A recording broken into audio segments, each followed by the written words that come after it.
Welcome back to बच्चों science classes. आज मैं लेकर आई हूँ रदरफोर्ड स्कैटरिंग सेंट्रल फोर्स वाले चैप्टर का लास्ट टॉपिक है रदरफोर्ड स्कैटरिंग। ओके, यहाँ से एग्जाम में आने वाले क्वेश्चंस के बारे में हम ऑलरेडी डिस्कस कर चुके हैं। The first question arises from here, discuss on the Rutherford scattering. आपको रदरफोर्ड स्कैटरिंग पे डिस्कस करना है and derive the relation between impact parameter and scattering angle. Okay, most important question भी बनता है। लास्ट ईयर के पेपर्स उठा के देखो तो आपको आइडिया लग जाएगा कि कितनी बार ये क्वेश्चन रिपीट हुआ है आपके एग्जाम में। ठीक है, तो आज हम स्टडी करेंगे किसका, रदरफोर्ड स्कैटरिंग का। जनरली मैं एटम की बात करूं तो आप एटम के बारे में क्या जानते हो कि एटम है, उसके इनसाइड न्यूक्लियस होता है, प्रोटॉन इलेक्ट्रॉन न्यूट्रॉन से मिलकर बना होता है, इलेक्ट्रॉन आउटर सेल्स के अंदर रिवॉल्व करते हैं। आप जानते हो ना एटम के बारे में ये सब। तो ये नॉलेज आपको कहां से फाइंड आउट हुई है, दुनिया के सामने ये नॉलेज कहां से आई है?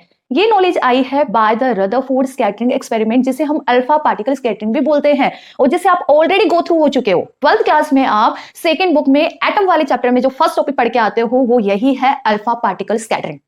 पढ़ के आए हो ना 12th क्लास में अल्फा पार्टिकल स्कैटरिंग पढ़ के आए हो ना। ओके, वहां पे भी हम इंपैक्ट पैरामीटर और स्कैटरिंग एंगल के बीच में रिलेशन निकालते हैं ना। उसी टॉपिक का आज हमें यहाँ स्टडी करना है। बट वहां हम स्टडी कर रहे थे एटम में, या फिर हम बात करें एटॉमिक फिजिक्स में।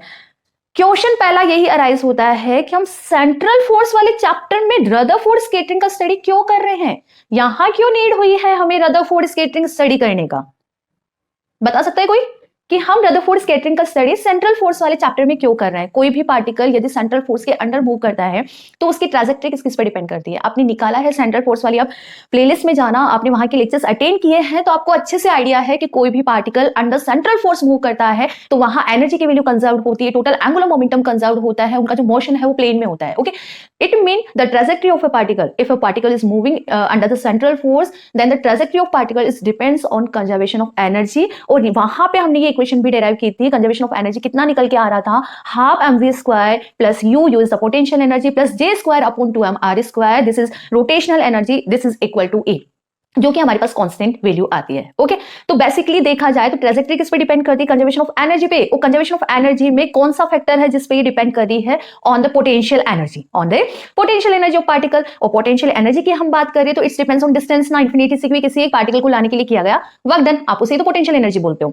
तो पोटेंशियल एनर्जी किस पे डिपेंड कर रहा है? डिस्टेंस पे डिपेंड कर रहा है। बट जब हम बात करते हैं एटॉमिक पार्टिकल्स की, जिनका साइज बहुत छोटा होता है, जिनका साइज स्मॉल होता है, तो उनके लिए पोटेंशियल एनर्जी की डिपेंडेंसी हम कैसे डिफाइन करें, उनकी ट्रैजेक्टरी हम कैसे फाइंड आउट करें? वो तो बहुत छोटे पार्टिकल्स है ना, एटॉमिक पार्टिकल्स की हम बात कर रहे हैं जिनका साइज बहुत छोटा है। क्या आप उनकी ट्रैजेक्टरी कैलकुलेट कर सकते हो? क्या नहीं कर सकते ना, आप उनको देख ही नहीं पा रहे हो तो आप उसकी ट्रैजेक्टरी किस तरह से कैलकुलेट करोगे? उसकी ट्रैजेक्टरी इट मीन उसकी डिपेंडेंस ऑन आर आपको नहीं पता तो आपको पोटेंशियल एनर्जी नहीं पता, और यदि पोटेंशियल एनर्जी नहीं पता तो आप ट्रैजेक्टरी किस तरह से फाइंड आउट करोगे for the small particle, for the atomic particle? Okay, so in this case the scattering method is used for the study of potential energy. इस केस के अंदर, इन दिस कंडीशन, आप यहां पे स्कैटरिंग मेथड यूज में लेते हो किसके लिए? For the study of potential energy, in particles की पोटेंशियल एनर्जी का स्टडी करने के लिए। पोटेंशियल एनर्जी यदि आपको पता है तो आप इजीली ट्रैजेक्टरी की इक्वेशन कैलकुलेट कर लेते हो। तो बेसिक मोटो क्या है यहाँ पे पढ़ने का कि हम जब छोटे पार्टिकल्स की बात करते हैं, एटॉमिक पार्टिकल्स की बात करते हैं, तो उनकी ट्रैजेक्टरी हम कैलकुलेट नहीं कर पाते, इजीली हम फाइंड आउट नहीं कर पाते बाय द अबव मेथड। क्यों? क्योंकि हमें पोटेंशियल एनर्जी नहीं पता, हमें डिपेंडेंस और आर पे डिपेंड करता है ना पोटेंशियल एनर्जी। तो डिस्टेंस छोटे पार्टिकल्स है तो उनकी ट्रैजेक्टरी नहीं पता, पोटेंशियल एनर्जी नहीं पता, पोटेंशियल एनर्जी नहीं पता तो आप बता ही नहीं पाओगे ट्रैजेक्टरी किस तरह से है उसका। ठीक है, तो फॉर द एटॉमिक पार्टिकल जिनका साइज छोटा होता है उनकी ट्रैजेक्टरी हमें किस तरह से फाइंड आउट करनी है? By the scattering method. By the scattering method हम पोटेंशियल एनर्जी फाइंड आउट करेंगे और आप खुद भी देखोगे कि किस तरह से हम पोटेंशियल एनर्जी को कैलकुलेट करके यहाँ पे ट्रैजेक्टरी की इक्वेशन डेराइव कर रहे हैं। द फर्स्ट टारगेट इज, इस डेरिवेशन में आपको क्या करना है? रदरफोर्ड स्कैटरिंग, इस वाले चैप्टर में रदरफोर्ड स्कैटरिंग में आपको क्या करना है? इक्वेशन ऑफ ट्रैजेक्टरी कैलकुलेट करनी है। एंड द सेकंड इज आपको रिलेशन डेराइव करना है इंपैक्ट पैरामीटर के बीच में और स्कैटरिंग एंगल के बीच में। ठीक है, तो सबसे पहले आप ये लिख लीजिए, व्हाई वी स्टडी हियर, हम यहाँ पे इसका स्टडी क्यों कर रहे हैं? We know the study of the trajectory of a particle, we know the study of a trajectory of a particle under the influence of central force depends on conservation of energy law of conservation of energy. कोई भी particle under central force move करता है तो उसकी trajectory किस पे depend करती है? एनर्जी कंजर्वेशन लॉ पे डिपेंड करती है। Okay, and energy conservation law हमने ऑलरेडी डेराइव कर रखा है, इसका कंप्लीट आंसर आपको सेंट्रल फोर्स वाली प्लेलिस्ट में मिल जाएगा। पूरा कंप्लीट हमने एनर्जी कंजर्वेशन निकाल रखा है कि कोई भी particle under central force move करता है तो वहां पे एनर्जी की वैल्यू कंजर्व होती है। कितनी होती है? Half mv square, this is kinetic energy, plus u is the potential energy, plus j square upon 2m r square, this is rotational energy which is equal to e। यहाँ पे क्या होता है? कांस्टेंट क्वांटिटी होती है। Okay, तो it's depends on potential energy. Okay, it depends on potential energy, and the potential energy depends on the distance. Potential energy depend on the distance, but for the atomic particle trajectory can't be seen practically due to being very small. जो atomic particles होते हैं उनका size बहुत छोटा होता है, you know very well, proton, electron, neutron, उनके size क्या होते हैं. Okay, so for the atomic particles trajectory can't be seen practically due to being very small, and the potential energy of the particles can't be studied by the above equation. For that reason हम above equation से इनकी potential energy का study नहीं कर सकते. Potential energy का study नहीं कर पा रहे तो आप ट्रैजेक्टरी का भी स्टडी नहीं कर पाओगे. इन this case the scattering method is used for the study of the potential energy. इस केस के अंदर हमें यहाँ पे स्कैटरिंग मेथड को यूज में लेना है. तो जो पहला क्वेश्चन है जो आपको यहाँ पे समझना है कि हम यहाँ पे स्कैटरिंग का स्टडी क्यों कर रहे हैं, वो भी सेंट्रल फोर्स वाले चैप्टर में. तो आई थिंक अब तो समझ आ गया ना कि जो स्मॉल पार्टिकल्स है, स्मॉल पार्टिकल्स की पोटेंशियल एनर्जी आप फाइंड आउट नहीं कर सकते. क्यों नहीं कर सकते? बिकॉज वो इतने छोटे हैं कि वो उनकी ट्रैजेक्टरी आप देख ही नहीं पाओगे कि वो किस तरह से मूव कर रहे हैं. ठीक है, तो इसके लिए अल्टरनेट कौन सा यहाँ पे मेथड निकाला है, वो स्कैटरिंग मेथड निकाला है. ठीक है, अब आगे बढ़ते हैं हम रदरफोर्ड स्कैटरिंग पे. रदरफोर्ड की मैं बात करूं तो Rutherford was the first scientist who determine the presence of nucleus inside atom. की एटम के इनसाइड न्यूक्लियस होता है सबसे पहले किसने फाइंड आउट किया था? रदरफोर्ड ने. रदरफोर्ड और उनके को वर्कर्स या हम बात करें उनके स्टूडेंट्स, उन्होंने एक एक्सपेरिमेंटल सेटअप किया था जहां पे अल्फा पार्टिकल की बॉम्बार्डिंग की गई. किस पे? गोल्ड फॉइल पे. ओके, गोल्ड फॉइल पे अल्फा पार्टिकल की बॉम्बार्डिंग की गई. तो वहां पे alpha particle different different direction में स्कैटर्ड हो जाते हैं. वहां से कुछ ऑब्जर्वेशंस निकाले, उन ऑब्जर्वेशंस के थ्रू यहाँ पे ट्रैजेक्टरी ऑफ पार्टिकल कैलकुलेट करते हैं, जो कि आप 12th क्लास में भी पढ़ के आए हो. Okay, so the Rutherford was the first scientist who determined the presence of a nucleus in an atom by experiment. Experiment कौन सा है? Alpha particle scattering method. दिख तो रहा है ना आपको? एक्सपेरिमेंट कौन सा यहाँ पे? Alpha particle scattering method. In this experiment highly energetic alpha particles are bombarded at a thin sheet of gold foil. इस एक्सपेरिमेंट में अल्फा पार्टिकल्स की बोम्बार्डिंग की जाती है किस पे? एक गोल्ड फॉइल पे, जिसकी सफिशिएंट थिकनेस होती है 2 × 10⁷ मीटर. यहाँ पे गोल्ड ही क्यों यूज में लिया जाता है इसको बताने की जरूरत नहीं है. आप 12th क्लास में अच्छे से पढ़ के आए हो कि जो गोल्ड है उसकी डक्टिलिटी सबसे ज्यादा होती है. आप उसको कंप्रेस करके बहुत थिन बना सकते हो, वो ब्रेक नहीं होता है. ओके, तो इस एक्सपेरिमेंट में हाईली एनर्जेटिक अल्फा पार्टिकल्स की बॉम्बार्डिंग की जाती है किस पे? गोल्ड फॉइल की शीट पे. Okay, and they are found to be scattered in different direction. उन्होंने क्या यहाँ पे फाइंड आउट किया कि जो ये अल्फा पार्टिकल्स है वो डिफरेंट डायरेक्शन के अंदर स्कैटर्ड हो जाते हैं, और कुछ ऑब्जर्वेशंस निकाले. उन ऑब्जर्वेशंस के बेसिस पे हम यहाँ पे इक्वेशन ऑफ ट्रैजेक्टरी कैलकुलेट करेंगे. तो सबसे पहले आपको एग्जाम में आता है discuss on the Rutherford scattering. तो प्लीज ये मेंशन करके आना, बहुत ही इफेक्टिव है ये. ओके, तो ये तो समझ आ गया ना रदरफोर्ड स्कैटरिंग हम यहाँ पे क्यों पढ़ रहे हैं. ठीक है, इसका कंप्लीट रीजन आपको समझ आ गया. ये लिखा हुआ है यहाँ पे, स्क्रीनशॉट लेना चाहते हो स्क्रीनशॉट ले लो कि जो एटॉमिक पार्टिकल्स होते हैं उनका साइज बहुत छोटा होता है, उनकी पोटेंशियल एनर्जी आप फाइंड आउट नहीं कर सकते. पोटेंशियल एनर्जी डिस्टेंस r पे डिपेंड करती है. ओके, जब आप उनको देख ही नहीं पा रहे हो तो पोटेंशियल एनर्जी कैसे डिटरमाइन करोगे? पोटेंशियल एनर्जी नहीं पता तो फिर एनर्जी कंजर्वेशन नहीं पता, एनर्जी कंजर्वेशन नहीं पता तो आपको ट्रैजेक्टरी नहीं पता. ओके, फॉर दैट रीजन हम यहाँ पे सेकंड मेथड यूज में लेते हैं. वो कौन सा है? Scattering method. और रदरफोर्ड स्कैटरिंग की हमने स्टार्टिंग कहां से की है? Rutherford was the first scientist who determined the presence of nucleus inside atom. ठीक है ना. और ओके, सो अब आगे मैं आपको एक बार सेटअप भी बता देती हूँ कि रदरफोर्ड स्कैटरिंग का सेटअप क्या है. और ये सेटअप वही है जो आप 12th क्लास के अंदर पढ़ के आते हो. फिर भी आप देख लो एक बार, एग्जाम में यदि रदरफोर्ड स्कैटरिंग आता है तो आप कंप्लीट इसी तरह से लिख कर आओगे. ठीक है ना, ताकि आपको अच्छे मार्क्स मिल जाए. कुछ चीजें आपके बुक्स में नहीं होती है जो मैं एक्स्ट्रा करवाती हूँ, वो मैं एक्स्ट्रा इसलिए करवाती हूँ बेसिक की वजह से. ठीक है ना, जिससे आपका थोड़ा कंटिन्यूटी बन जाए, एग्जाम में लिखने के लिए कंटिन्यूटी बन जाए. ठीक है, here now the experimental setup को अब हम देखते हैं. एक्सपेरिमेंटल सेटअप 12th क्लास वाला ही सेटअप है ये. देखो सबसे पहले यहाँ पे अल्फा पार्टिकल सोर्स डिफाइन कर रखा है. अल्फा पार्टिकल सोर्स जहां से हमें अल्फा पार्टिकल्स फाइंड आउट होंगे. जनरली यहाँ पे रेडियो एक्टिव एलिमेंट्स होता है और रेडियो एक्टिव डिसइंटीग्रेशन इक्वेशन से अल्फा पार्टिकल जनरेट होते हैं. ठीक है, अब इस सोर्स से तो अल्फा पार्टिकल हर डायरेक्शन में निकलेंगे ना. बट हम क्या चाहते हैं कि जितने भी अल्फा पार्टिकल्स है वो डायरेक्ट गोल्ड फॉइल पे इंसिडेंट हो. ठीक है, तो इसके लिए हम क्या कर रहे हैं? जस्ट अल्फा पार्टिकल के आगे, सोर्स के आगे हम यूज में ले रहे हैं लेड ब्रिक्स, जो कि इन अल्फा पार्टिकल को किस में कन्वर्ट कर देगा? नेरो बीम के अंदर कन्वर्ट कर देगा. ठीक है, तो इन अल्फा पार्टिकल्स को हमें नेरो बीम में कन्वर्ट करने के लिए सोर्स के आगे हमने यहाँ पे क्या लगाया है? लेड ब्रिक्स लगाए हैं. ये लेड ब्रिक्स के through alpha particle narrow beam में कन्वर्ट हो जाते हैं. और जैसे ही ये अल्फा पार्टिकल्स गोल्ड फॉइल जिसकी सफिशिएंट थिकनेस है 2 × 10⁻⁷ मीटर, ओके, इतना छोटा, इतना थिन आपको यहाँ पे गोल्ड फॉइल यूज में लेना है. तो जैसे ही अल्फा पार्टिकल्स गोल्ड फॉइल पे इंसिडेंट होते हैं, ये अल्फा पार्टिकल डिफरेंट डायरेक्शन के अंदर स्कैटर्ड हो जाते हैं. उन स्कैटर्ड अल्फा पार्टिकल्स को डिटेक्ट कर लिया जाता है by the detector. Okay, now यहाँ पे कुछ ऑब्जर्वेशन सामने निकल के आते हैं जिसके थ्रू जिसके थ्रू ये रिजल्ट निकलते हैं कि न्यूक्लियस जो है वो एटम के इनसाइड होता है। ओके, और एटम का ऑलमोस्ट पार्ट एम्प्टी होता है, इलेक्ट्रॉन्स आउटर सेल्स के अंदर रिवॉल्व करते हैं। तो एक बार हम भी देख लेते हैं कि यहाँ पे रदरफोर्ड स्कैटरिंग मेथड के अंदर हमें एग्जाम में क्या लिखना है। ठीक है, in this method alpha particles is allowed to collide with gold foil. ये चीज तो समझ आ गई ना कि इस मेथड के अंदर अल्फा पार्टिकल की स्कैटरिंग करवाई जाती है, किससे? गोल्ड फॉइल से। तो जैसे अल्फा पार्टिकल की बॉम्बार्डिंग होती है, डिफरेंट डिफरेंट डायरेक्शन के अंदर स्कैटर्ड हो जाता है और डिटेक्टर के थ्रू डिटेक्ट कर लिया जाता है। ठीक है, तो यहां से क्या क्या ऑब्जर्वेशन निकल के आता है।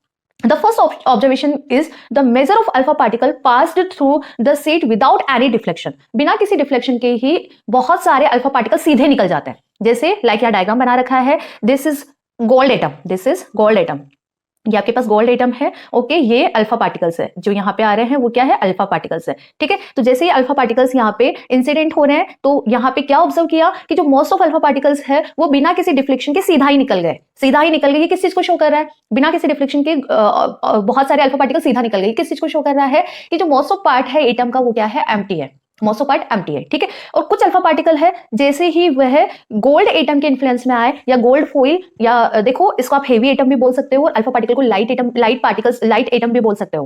किस तरह से? देखो हेवी क्यों? गोल्ड, गोल्ड का एटॉमिक नंबर कितना होता है? आप एक बार चेक कर लेना, आई थिंक मुझे जितना रिमेंबर शायद 79 या फिर 71 होता है। ठीक है, एक बार आप चेक कर लेना, फिर भी गूगल कर लेना। ठीक है, तो यहाँ पे जो गोल्ड है उसे हम बोलते हैं हैवी एटम, और अल्फा पार्टिकल्स ये तो बहुत लाइट होते हैं, हीलियम। ओके, मास हीलियम के बराबर होता है और चार्ज इसका कितना होता है? +2, पॉजिटिव चार्ज पार्टिकल्स होते हैं। ठीक है, तो जैसे अल्फा पार्टिकल्स गोल्ड एटम्स के इन्फ्लुएंस में आते हैं या हेवी पार्टिकल के इन्फ्लुएंस वाले फील्ड में आते हैं तो ये कुछ एंगल पे डिफ्लेक्ट हो जाते हैं, कुछ अल्फा पार्टिकल कुछ एंगल पे डिफ्लेक्ट हो जाते हैं। ओके, तो देखो the angle between initial direction and final direction. अब जैसे इस वाले अल्फा पार्टिकल की मैं बात करूं, ये अल्फा पार्टिकल इस तरह से आ रहा है। ठीक है, जैसे ही ये गोल्ड एटम के इन्फ्लुएंस में आया तो इसको सीधा जाना चाहिए था ना, बट सीधा ना जाके ये किस एंगल पे डिफ्लेक्ट हो रहा है? कुछ ना कुछ एंगल पे डिफ्लेक्ट हो रहा है। The angle between initial direction and final direction is defined as scattered angle. इसे हम क्या बोलते हैं? Scattered angle. The angle between initial direction and final direction. Okay, and the deflection of alpha particle, this type of deflection of alpha particle is known as scattering. इसे हम क्या बोलते हैं? स्कैटरिंग बोलते हैं। ठीक है, तो first observation is the major alpha particles है वो सीड से बिना डिफ्लेक्ट हुए सीधे ही निकल जाते हैं। ये किस चीज को शो करता है? कि एटम का ऑलमोस्ट पार्ट एम्प्टी है। ठीक है, और कुछ अल्फा पार्टिकल स्मॉल एंगल पे डिफ्लेक्ट होते हैं, and the angle between initial direction and final direction is known as scattering angle, and the deflection of alpha particle, this type of deflection of alpha particle is known as scattering. ठीक है, and कुछ ऐसे particles होते हैं जो large angle पे scattering होंगे, large angle पे स्कैटर्ड होते हैं। It mean alpha particle large angle पे डिफ्लेक्शन हो रहा है। डिफ्लेक्शन होने का रीजन क्या है? आप पकड़ पा रहे हो? अल्फा पार्टिकल क्या है? पॉजिटिव चार्ज पार्टिकल है। डिफ्लेक्शन कब होगा? जब इस एटम के इन्फ्लुएंस में या इस इन्फ्लुएंस एरिया में कोई पॉजिटिव चार्ज हो, तभी तो वो डिफ्लेक्शन हो रहा है ना। पॉजिटिव चार्ज को पॉजिटिव चार्ज क्या करता है? रिपल करता है। ठीक है, तो ये किस चीज को शो कर रहा है? कि न्यूक्लियस के इनसाइड यहाँ पे लार्ज एंगल स्कैटरिंग भी होती है, कुछ पार्टिकल्स लार्ज एंगल स्कैटरिंग को भी शो करते हैं। ये किस चीज को शो कर रहा है? कि न्यूक्लियस के इनसाइड एक स्मॉल एरिया है जहां पे पॉजिटिव चार्ज डेंस्ड है, उस स्मॉल एरिया को ही हम यहाँ पे न्यूक्लियस का नाम देते हैं। ठीक है, और 1000 अल्फा पार्टिकल्स में एक अल्फा पार्टिकल ऐसा भी होता है जो वापस रिटर्न बैक हो जाता है, या फिर हम बात करें 180 डिग्री पे स्केटर्ड होता है, जिसका डिफ्लेक्शन 180 डिग्री पे होता है। ये किस चीज को शो करता है? कि जो पॉजिटिव चार्ज है वो कंसंट्रेटेड है बहुत ही ज्यादा स्मॉल एरिया में। दैट टाइम जो भी अल्फा पार्टिकल्स आएगा वो इस पॉजिटिव चार्ज एरिया से 180 डिग्री पे डिफ्लेक्ट हो जाएगा। ये अल्फा पार्टिकल 180 डिग्री पे डिफ्लेक्ट हो जाता है या वापस कम बैक कर जाता है। इस टाइप की स्कैटरिंग्स को हम अल्फा पार्टिकल स्कैटरिंग्स बोलते हैं। ठीक है, नाउ हमें यहाँ पे इक्वेशन ऑफ ट्राजेक्टरी निकालना है। तो इक्वेशन ऑफ ट्राजेक्टरी के लिए हम क्या करेंगे? एनर्जी कंजर्वेशन इक्वेशन को ही यूज में लेंगे। Energy conservation equation half mv² plus u plus j²/2mr² equal to E, जो आपके एनर्जी कंजर्वेशन की इक्वेशन आ रही थी, उस इक्वेशन को हमें यूज में लेना है। वहां पे सबसे पहले हम क्या करेंगे? पोटेंशियल एनर्जी नहीं पता थी ना, तो सबसे पहले हम यहाँ पे पोटेंशियल एनर्जी को कैलकुलेट करेंगे। अब क्वेश्चन ये राइज होता है, how you determine potential energy here. अब देखो अल्फा पार्टिकल और न्यूक्लियस में पॉजिटिव चार्ज है, या हमें बात करूं स्केटर एटम की, gold. If we define the atomic number of gold is capital Z, okay, और अल्फा पार्टिकल्स है तो इसका तो पता है ना आपको, चार्ज कितना होता है? 2 इलेक्ट्रॉन। ठीक है, तो अब अल्फा पार्टिकल और गोल्ड फॉइल में यहाँ पे क्या है? न्यूक्लियस में क्या है? Positive charge. तो पॉजिटिव चार्ज क्या कर रहा है? रिपल कर रहा है। This is Coulomb repulsing force R पे डिपेंड करता है ना, K Q1 Q2 upon R²। It mean this is central force. आप सेंट्रल फोर्स को किस तरह से डिफाइन करते हो? इसी तरह से तो डिफाइन करते हो ना, जहां पे आर का फैक्टर होता है। Coulomb force is an central force, you know very well. ठीक है, तो यहाँ पे कौन सा फोर्स एक्ट हो रहा है? देखो alpha particle positive charge particle plus 2e electron. ठीक है, और यदि मैं गोल्ड का एटॉमिक नंबर डिफाइन कर दूं Z, ओके, तो चार्ज कितना हुआ? Ze। तो यहाँ पे इन दोनों के बीच में कौन सा फोर्स एक्ट हो रहा है? रिपल्सिव फोर्स एक और है, फोर्स पता है तो आप इजीली पोटेंशियल एनर्जी कैलकुलेट कर लोगे। पोटेंशियल एनर्जी की वैल्यू हम एनर्जी कंजर्वेशन इक्वेशन के अंदर पुट करेंगे और उसको सिंप्लीफाई करेंगे, ट्रेजेक्टरी ऑफ पार्टिकल्स आप कैलकुलेट कर लोगे। मेथड समझ आया? द फर्स्ट इज रीजन समझ आ गया ना कि जो छोटे पार्टिकल्स होते हैं, छोटे पार्टिकल्स बहुत छोटे पार्टिकल्स होते हैं, उनकी पोटेंशियल एनर्जी डिस्टेंस आर पे डिपेंड करती है। ओके, अब आर पे डिपेंड करती है बट वो तो इतने छोटे ना कि आप उनकी ट्रेजेक्टरी देख ही नहीं सकते, तो दैट्स व्हाई हम यहाँ पे कहाँ मूव होते हैं, स्कैटरिंग मेथड पे मूव करते हैं। स्कैटरिंग मेथड हम बेसिकली यहाँ पे स्टडी कौन सा कर रहे हैं, रदरफोर्ड स्कैटरिंग मेथड का स्टडी कर रहे हैं। ठीक है, तो रदरफोर्ड स्कैटरिंग मेथड में सबसे पहले हमने सेटअप देख लिया, इसके कंक्लूजन देख लिया, एक बार ये भी आप देख लो आपको एग्जाम में किस तरह से लिखना है। पहले ये डायग्राम बनाना है, discuss on the Rutherford scattering. I repeat again, यदि क्वेश्चन ये आता है discuss on the Rutherford scattering तो आपको ये पूरा करके आना है। ठीक है, सेटअप बना दिया। In this case alpha particle is allowed to collide with gold foil. सबसे पहले हमें गोल्ड फॉइल पे अल्फा पार्टिकल्स की बॉम्बार्डिंग करवानी है। ठीक है, when alpha particles are not influence of heavy particle repeat कर रही हूं क्या है, गोल्ड एटम। ठीक है, तो दे move in a straight line. जो अल्फा पार्टिकल्स गोल्ड फॉइल या फिर हम बात करें गोल्ड एटम के इन्फ्लुएंस में नहीं होंगे तो सीधे ही निकल जाते हैं। ठीक है, but when alpha particles are not influence of heavy particles they move in a straight line, ये हो गया अपना। But as the light particles come in the interaction of field of a heavy particle, जैसे light particle it mean alpha particles यहाँ पे gold atom के influence field में आते हैं तो डिफ्लेक्ट कर जाएंगे। ठीक है, डिफ्लेक्ट कर जाएंगे तो the difference of the direction before and after collision, before collision direction और आफ्टर कोलिजन डायरेक्शन, ठीक है, उसके एंगल को हम क्या बोलते हैं, स्कैटरिंग एंगल बोलते हैं। तो the difference of the direction before and after collision is called angle of scattering. Clear है? When alpha particles on reaching the distance of closest approaches near to the gold foil, कुछ alpha particle है जो gold foil के nearest आएंगे, ठीक है, तो it change its direction due to repulsive force. Obviously repulsive force क्यों, alpha particle positive charge particle है और एटम इनसाइड न्यूक्लियस जहां पे पॉजिटिव चार्ज डेस्ड है। ठीक है, तो यहां पे कौन सा फोर्स लगेगा, रिपल्सिव सेंट्रल फोर्स मैंने लिख दिया है ताकि आपको कंफ्यूजन क्रिएट ना हो। बेसिकली यहां पे है क्या, इलेक्ट्रोस्टैटिक रिपल्सिव फोर्स। ठीक है, center force acting between them the particles and goes away from the influence of gold foil. After collision, colliding particle change its direction. collision के बाद जो अल्फा पार्टिकल है वो उसके डायरेक्शन को चेंज कर रहे हैं, इसको ही हम क्या बोलते हैं, scattering of particle. This process is known as scattering of particle. ठीक है, कोई डाउट नहीं है ना? Okay, and when the alpha particle passes very close to the centre of the atom, जब एक अल्फा पार्टिकल इसके सेंटर पे बहुत क्लोज होता है, it's feel a strong electrostatic force. Obviously ये इसके सेंटर में जाएगा तो यहाँ पे रिपल्सिव फोर्स की वैल्यू सबसे ज्यादा स्ट्रॉन्ग होगी। दैट टाइम अल्फा पार्टिकल रीबैक कर जाएगा या ये वापस बिना डिफ्लेक्ट हुए 180 एंगल पे डिफ्लेक्ट होते हुए निकल जाएगा। ठीक है, 180 एंगल पे यहाँ पे डिफ्लेक्शन होगा। So when the alpha particle passes very close to the centre of the atom it feels a strong electrostatic repulsive force due to entire positive charge of the atom. ये किस चीज को show करता है कि atom के जो centre में क्या है, कुछ ना कुछ पॉजिटिव चार्ज है, अल्फा पार्टिकल का पॉजिटिव चार्ज और इसका न्यूक्लियस का पॉजिटिव चार्ज, दोनों एक दूसरे को रिपल करेगा और that time alpha particle 180 angle से क्या हो जाएगा, डिफ्लेक्ट हो जाएगा। ठीक है, आगे हम मैथमेटिकल डेरिवेशन की ओर बढ़ते हैं। मैथमेटिकल डेरिवेशन आपको कैलकुलेट करना है ट्रेजेक्टरी। इस scattered at a large angle पे इनकी स्कैटरिंग हो जाती है। The force experienced by the alpha particle is a central force. समझ आया सेंट्रल फोर्स क्यों बोल रहे हो, because this is electrostatic force, electrostatic repulsive force, और इलेक्ट्रोस्टैटिक रिपल्सिव फोर्स आर पे डिपेंड करता है, जहां आर का फैक्टर है इट मीन सेंट्रल फोर्स है। Okay, so the force experienced by the alpha particle is a central force varying inversely as the square of its distance from the nucleus. You know very well Coulomb force क्या होता है, k q1 q2 upon r square. It mean its depends on inversely as the square of its distance. ठीक है, so if अब निकाल लेते हैं, force की वैल्यू निकाल लोगे k q1 q2 upon r square. If charge of alpha particle is plus 2e, alpha particle positive charge particles होते हैं ना, ओके, इसका चार्ज कितना होता है, प्लस 2e, और मास हीलियम के मास के बराबर होता है। And the z is the atomic number of scatter atom, it mean यहां मैं बात करूंगी गोल्ड की। ठीक है, गोल्ड की। देन द रिपल्सिव फोर्स बताओ क्या होता है, F equal to k q1 q2 upon r square. तो k is the coulomb constant, q1 is the charge of gold atom, Ze हमने डिफाइन कर दिया, q2 चार्ज ऑफ हीलियम, यहाँ पे alpha atom, alpha particles, okay, कितना होता है 2e upon r square. तो k ZE 2e upon r square. अब यहाँ देखो k is a coulomb constant ना, z is atomic number of gold, this is also in constant quantity, 2 is also constant quantity, e is a charge of electron, this is also in constant quantity. तो ये जो k 2k ZE square है इसको हम define कर रहे हैं by small k। I repeat again, सबसे पहले अपने रिपल्सिव फोर्स कैलकुलेट किया है k q1 q2 upon r square, k q1 q2 upon r square. तो k q1 इज क्या बोलते हैं Ze, और q2 यहाँ पे कितना है 2 इलेक्ट्रॉन अपॉन r स्क्वायर। ये ऊपर की वैल्यू देखो 2k Ze square, this is constant quantity ना, इसको हमने स्मॉल k से डिफाइन किया है।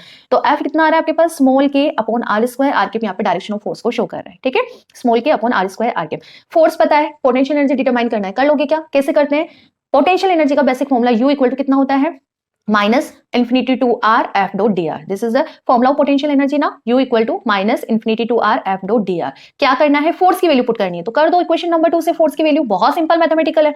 ठीक है, फोर्स की वैल्यू हमने क्या पुट कर दी, small k upon R square, R के डी आर, और यहाँ पे हमें पोटेंशियल एनर्जी कैलकुलेट करनी है। इट मीन इंफिनिटी से किसी पार्टिकल को एक पॉइंट पे लाने के लिए किया गया वर्क डन। अब तो डी आर यही तो होता है, तो लिमिट आप क्या लगाओगे, इन्फिनिटी से हम आर डिस्टेंस पे पार्टिकल को लेके आ रहे हैं, तो इन्फिनिटी से आर हमने यहाँ पे लिमिट अप्लाई कर दी। ओके, सो नाउ करना क्या है, इंटीग्रेशन। अब इंटीग्रेशन तो आपके लिए बहुत ईजी है, आप इंटीग्रेशन पढ़ के आते हो, डिफरेंशिएशन और इंटीग्रेशन पढ़ के आते हो ना 12th क्लास में। The basic formula of integration X की power N dx, integration of X की पावर एन dx कितना होता है, एक्स की power n plus one is divide by n plus one. अब यहाँ पे देखो आपको इंटीग्रेशन किसके रिस्पेक्ट में करना है, आर के रिस्पेक्ट में। आर की पावर कितना है, -2। ओके, तो कर दो इंटीग्रेशन, आर की पावर -2 dr। एन कितना हुआ यहाँ पे, -2 ना, तो एन की जगह आप यहाँ पे -2 पुट कर दो और एक्स की जगह आप आर रिप्लेस कर दो। तो जैसे ही हमने एक्स की जगह आर रिप्लेस किया, तो आर की power -2 plus one is divide by -2 plus one. N की जगह -2 पुट कर रहे हैं, तो इंटीग्रेशन कितना आ रहा है, -1 अपॉन आर।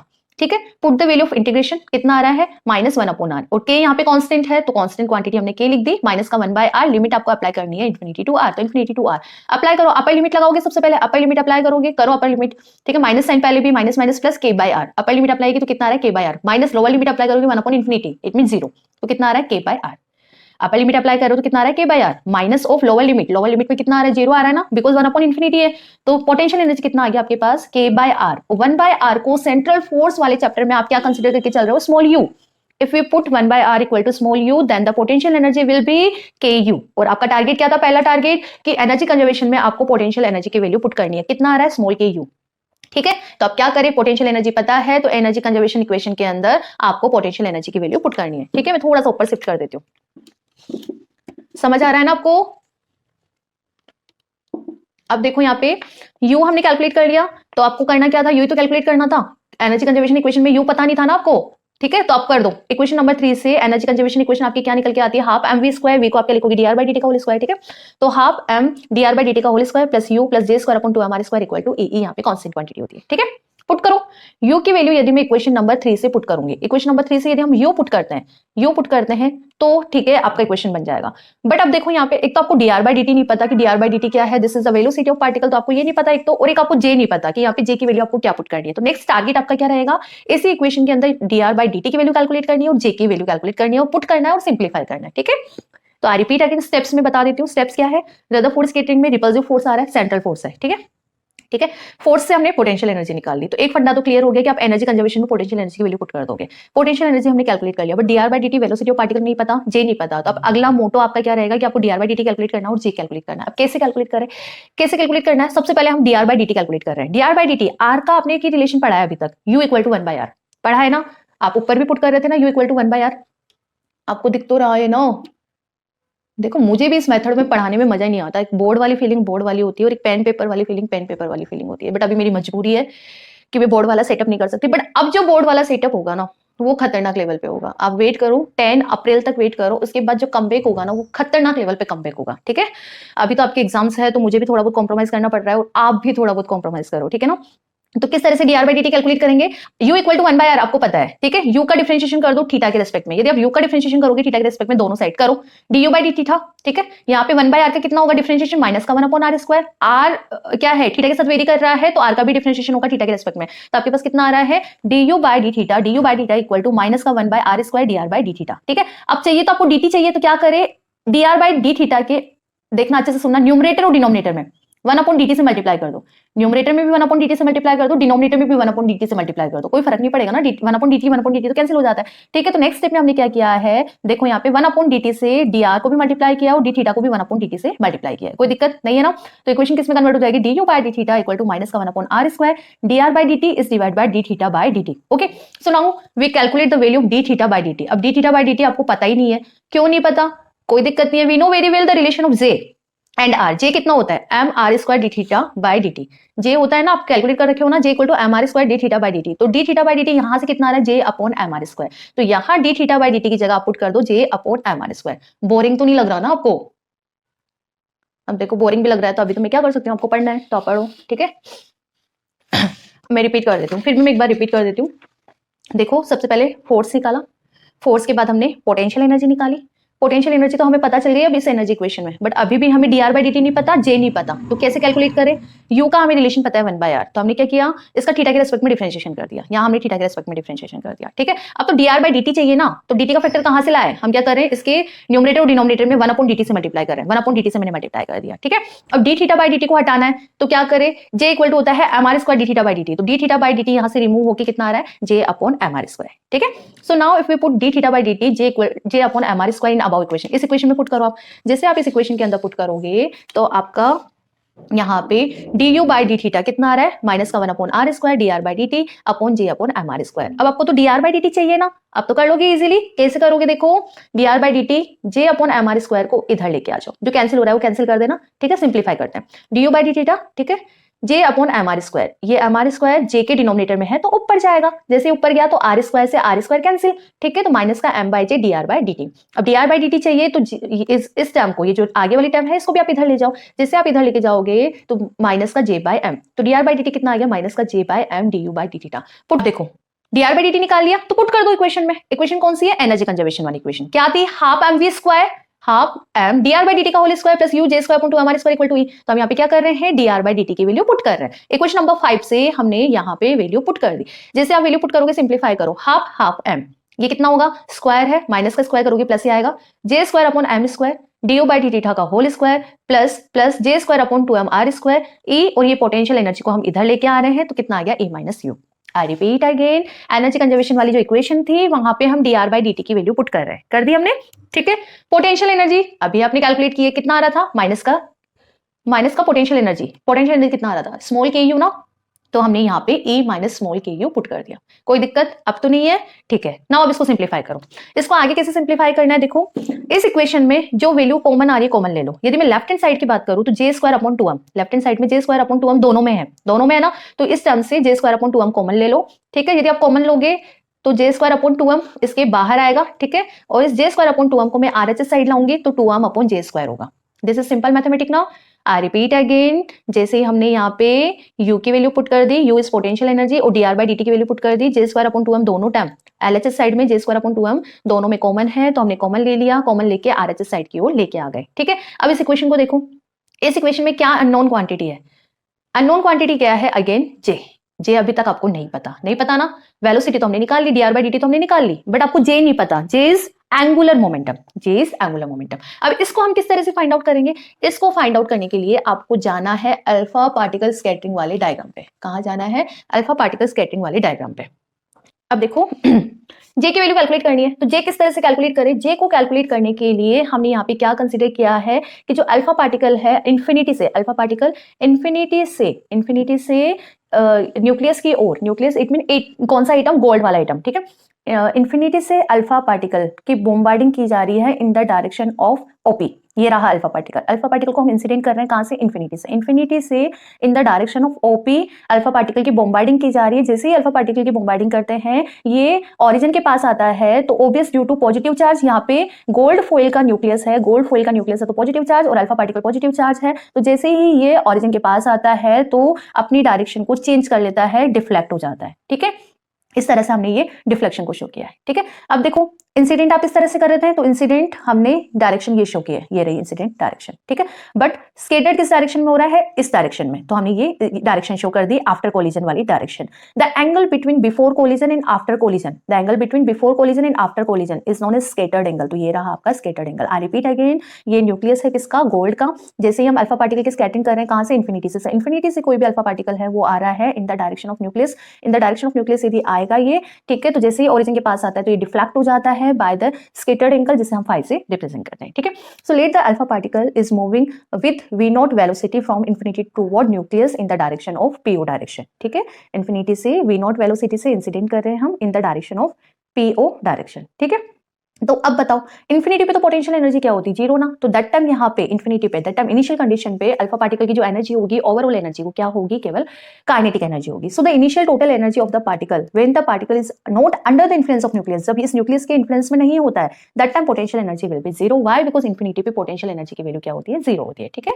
स्क्रीनशॉट लेना है, इसका स्क्रीनशॉट ले लो, बढ़ू में आगे, ठीक है। तो अब दैट टाइम केवल क्या है यहाँ पे एनर्जी, एनर्जी क्या है? Only kinetic energy. तो E equal to kinetic energy कितनी होती है? Half mv square. If the velocity is defined by V naught, यदि आप वेलोसिटी वी नोट से डिफाइन कर रहे हो तो काइनेटिक एनर्जी आपका कितना हो जाएगा? Half mv naught square. ठीक है, that time kinetic energy of particle E equal to half mv naught square. कोई डाउट नहीं है ना? ओके, सो वी नोट कितना आ रहा है आपके पास? वी नोट आपके पास कितना आ रहा है? निकाल लो। 2 इधर गया तो 2e by m equal to V naught square. तो वी नोट कितना आ रहा है? Under 2e by m। V naught calculate करने के बाद अब हमें कैलकुलेट करना है एंगुलर मोमेंटम। तो एंगुलर मोमेंटम किस तरह से कैलकुलेट करें? देखो J इक्वल टू कितना होता है? mvr। तो V आप कैलकुलेट कर चुके हो। ओके, तो नेक्स्ट आपका टास्क क्या रहेगा? R कैलकुलेट करना है। R कैसे कैलकुलेट करें? देखो R कैलकुलेट करने के लिए हम यहाँ पे अगेन डायग्राम पे आएंगे, जहां हम कंसिडर करके चल रहे थे कि जो अल्फा पार्टिकल है वो कहाँ से इन्फिनिटी से किस डायरेक्शन में आ रहे हैं? PO डायरेक्शन में। और यहाँ पे गोल्ड एटम के न्यूक्लियस की वजह से ये अपने जो पाथ है उससे क्या हो जाता है? डेविएट हो जाता है। तो वो ही डायग्राम हमने यहाँ पे बनाया है। हियर वी रिप्रेजेंट कि जो अल्फा पार्टिकल है वो थीटा नोट एंगल से इंसिडेंट हो रहे हैं। ओके, और यहाँ पे जो डेविएट हो रहा है वो अगेन थीटा नोट एंगल से डेविएट हो रहा है। Okay, now we define here scattering angle. Scattering angle क्या होता है? Before collision and after collision direction के बीच का जो एंगल होता है। अब देखो आप इंसिडेंट इस तरह से कर रहे हो पीओ डायरेक्शन में, तो इंसिडेंट डायरेक्शन क्या हो गई? इसको हमने आगे बढ़ा दिया। ठीक है, और डिफ्लेक्शन डायरेक्शन, डिफ्लेक्शन डायरेक्शन क्या है? इस डायरेक्शन में डिफ्लेक्ट हो रहा है ना, इंसिडेंट इस तरह से हो रहा है और डिफ्लेक्ट इस तरह से हो रहा है, तो हमने यहाँ पे ये ड्रॉ कर दिया। The angle between incident direction and deflection direction, this is defined as scattering angle, जिसे हमने फाई से डिफाइन कर दिया। टारगेट इज आर कैलकुलेट करना है। So how you calculate R? इसके लिए हमें क्या करना है? न्यूक्लियस से हम यहाँ पे एन क्या डिफाइन करते हैं? न्यूक्लियस, जो गोल्ड एटम है उसका न्यूक्लियस हमने एन से डिफाइन किया है। सो नाउ हमें क्या करना है? एन से परपेंडिकुलर डिस्टेंस ड्रॉ करनी है। कहाँ पे? इनिशियल डायरेक्शन PO पे। ये रही PO, इसे हम आगे बढ़ा देते हैं। हमने यहाँ पे इनिशियल डायरेक्शन क्या है? PO है, अल्फा पार्टिकल इस डायरेक्शन में आ रहा है ना, तो हमने क्या किया? इनिशियल डायरेक्शन को आगे बढ़ा दिया और न्यूक्लियस से परपेंडिकुलर डिस्टेंस ड्रॉ करी, जिसे हम B से डिनोट कर रहे हैं, and this is known as impact parameter. आप इसे ही क्या बोलते हो? इम्पैक्ट पैरामीटर बोलते हो। ओके, तो J इक्वल टू कितना होता है? mvr। तो mv0b आपका ये क्या हो गया? J। v नोट आपने कैलकुलेट किया है √2e/m, तो हमने यहाँ पे पुट कर दिया। Okay, now you if you simplify this, आप जैसे अब इसको सिंप्लीफाई करोगे, देखो यहाँ पे क्या है? m है। m को आप क्या लिख सकते हो? √m और √m। ठीक है, तो एक √m से एक √m क्या हो जाएगा? Cancel, and the remaining term is b √2me। So J calculate होके कितना आ रहा है? b √2me। ठीक है, यहाँ तक कोई डाउट नहीं है? ओके, सो नाउ अब क्या करें? इक्वेशन नंबर 6 में J की वैल्यू पुट कर देते हैं और मैथमेटिकल यहाँ पे एक डेरिवेशन है उसे हम सिंप्लीफाई कर देते हैं। ठीक है, इक्वेशन नंबर 6 में यहाँ पे क्या था आपके पास? 2m/j²। तो हम यहाँ पे क्या कर रहे हैं? बेसिकली J² की जगह ये वैल्यू पुट कर रहे हैं।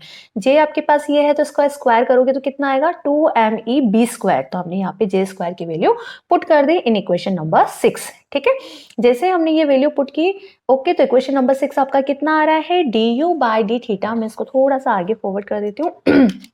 देखो कितना आ रहा है आपके पास? du/d² plus u² equal to 2m/b² 2me - ठीक है, now if we simplify this, तो हमें क्या करना है? इस वाली टर्म को दोनों टर्म से मल्टीप्लाई करना है। तो करो अंदर, यदि हम इसको मल्टीप्लाई करते हैं, इस वाली इक्वेशन को मैं अंदर मल्टीप्लाई करूंगी, 2m से 2m कैंसिल, e से e कैंसिल, तो कितना बचा? 1/b²।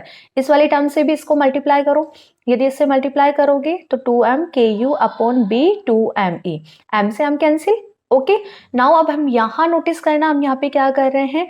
जो टर्म है आपकी, अच्छे से सुनना, 2e_b² by small k, 2e_b² by small k, इसको हम डिफाइन कर रहे हैं पैरामीटर p से। ठीक है, यदि हम इसको p से रिप्लेस करेंगे तो यहाँ पे टर्म कितनी आएगी? माइनस का 2u/p। ठीक है, देखो जो LHS साइड है वो तो सेम ही चल रहा है, हम यहाँ पे सिंप्लीफाई कर रहे हैं RHS साइड को। तो यहाँ तक तो कोई दिक्कत नहीं है आपको। d2u/d² का whole square plus u² equal to 1/b² minus का 2u/p, and p is defined as 2e_b² by k। ठीक है, करें आगे इसको सिंप्लीफाई। इक्वेशन ऑफ ट्रेजेक्टरी निकालनी है ना हमें। ये सब हम कर क्यों रहे हैं? हमें इक्वेशन ऑफ ट्रेजेक्टरी निकालनी है किसकी? एटॉमिक पार्टिकल्स की। ठीक है ना। सो नाउ अब देखो इसको और मॉडिफाई करते हैं, यू स्क्वायर को एलएचएस से आरएचएस की साइड लेके आओगे तो कितना आएगा, माइनस का यू स्क्वायर। ठीक है, अब इसको आगे सिंप्लीफाई करने के लिए हम यहाँ पे क्या स्टेप ले रहे हैं, जो आरएचएस साइड है, आरएचएस साइड में हम 1/p² ऐड कर रहे हैं और 1/p² सब्सट्रैक्ट कर रहे हैं ये रही इक्वेशन, इसमें 1/p² ऐड कर दो और 1/p² सब्सट्रैक्ट कर दो। ठीक है, यहां तक कोई डाउट नहीं है ना, सिंपल मैथमेटिकल फॉर्मेशन है। यहाँ पे आगे सिंप्लीफाई करो, du/d थीटा का होल स्क्वायर, यदि आप ऐड और सब्सट्रैक्ट करोगे तो आपके पास 5 टर्म्स हो गई। ठीक है, प्लस प्लस वाली टर्म्स को मैं एक साथ लिख रही हूँ, 1/b² प्लस 1/p²। ठीक है, और जो माइनस वाली टर्म्स है उनको मैं एक साथ लिख रही हूँ और माइनस कॉमन ले रही हूँ, तो हम साथ में लिखेंगे तो टर्म्स क्या रहेगी, u² माइनस 1/p² माइनस का 2u/p। इन तीनों टर्म में से माइनस कॉमन लोगे तो आपकी ब्रैकेट में टर्म क्या रहेगी, u² plus 1/p² plus 2u/p। ठीक है, so now if you identify this, तो ये किसका फॉर्मूला बन रहा है, a² plus b² plus 2ab, a² plus b² plus 2ab बन रहा है ना। तो इसको आप क्या लिख सकते हो, a प्लस b का होल स्क्वायर, a यहाँ पे क्या है u और b यहाँ पे क्या है 1/p, so you can write this u plus 1/p का होल स्क्वायर। ठीक है, तो इस तरह से आरएचएस साइड को सिंप्लीफाई करने के बाद फाइनल इक्वेशन आपका क्या बन रहा है, du/d का whole square which is equal to 1/b² plus 1/p² minus का u प्लस 1/p का होल स्क्वायर। ठीक है, कोई डाउट नहीं है ना, सिंपल यहाँ पे मैथमेटिक है। स्क्रीनशॉट ले लो आप, एक बार स्क्रीनशॉट लेना चाहते हो तो एक बार आप इसका कंप्लीट स्क्रीनशॉट ले लो। ठीक है, 2 पार्ट में ले लो, एक बार यहाँ का ले लो, फिर मैं थोड़ा सा और ऊपर मूव कर दूंगी पेज को। ले लिया, ठीक है, अब यहाँ का ले लो ठीक है, आगे इसको सिंप्लीफाई करें। अब देखो यहाँ पे क्या है, du/d का whole square equal to this, इसका होल स्क्वायर हटाना है तो मैं क्या करूंगी, दोनों साइड रूट स्क्वायर करूंगी। तो यदि हम रूट स्क्वायर करेंगे तो आपका इक्वेशन क्या बनेगा, du/d और इस वाली टर्म का √½ ठीक है, ये रही नेक्स्ट टर्म। नेक्स्ट टर्म हमारे पास कितनी आ रही है, du/d equal to 1/p² plus 1/b² minus u plus 1/p का होल स्क्वायर की पावर हाफ। हमने जस्ट सिंपल यहाँ पे क्या किया है, रूट स्क्वायर लगाया है, यहाँ पे स्क्वायर था ना, स्क्वायर हमने यहाँ पे रिमूव किया है। ठीक है, अब इसको आगे वो सिंप्लीफाई करना है तो क्या करें, देखो हमें ट्रेजेक्टरी निकालनी है, हम ये सब कर क्यों रहे हैं, हमें एटॉमिक पार्टिकल्स की ट्रेजेक्टरी निकालनी है। ठीक है ना, एटॉमिक पार्टिकल्स की हमें यहाँ पे ट्रेजेक्टरी निकालनी है, इसलिए हम ये सब कर रहे हैं। ठीक है, सो नाउ अब हमें क्या करना है, देखो यहाँ पे ये जो टर्म है आरएचएस साइड की, इस टर्म को हम डी के डिनोमिनेटर में लेके जा रहे हैं और डी थीटा को हम आरएचएस साइड लेके आ रहे हैं। ठीक है, तो क्या ये सिंप्लीफाई हो सकता है, यस। कैसे, इंटीग्रेट कर दो दोनों साइड, यदि हम दोनों साइड इंटीग्रेट कर देंगे तो ये सिंप्लीफाई हो जाएगा मैथमेटिक। अब हमें क्या करना है, इस स्टेप में दोनों साइड इंटीग्रेट करना है, तो इंटीग्रेटिंग इट, हमने दोनों साइड इंटीग्रेट कर दिया, डी थीटा तो किस में कन्वर्ट हो जाएगा, थीटा में।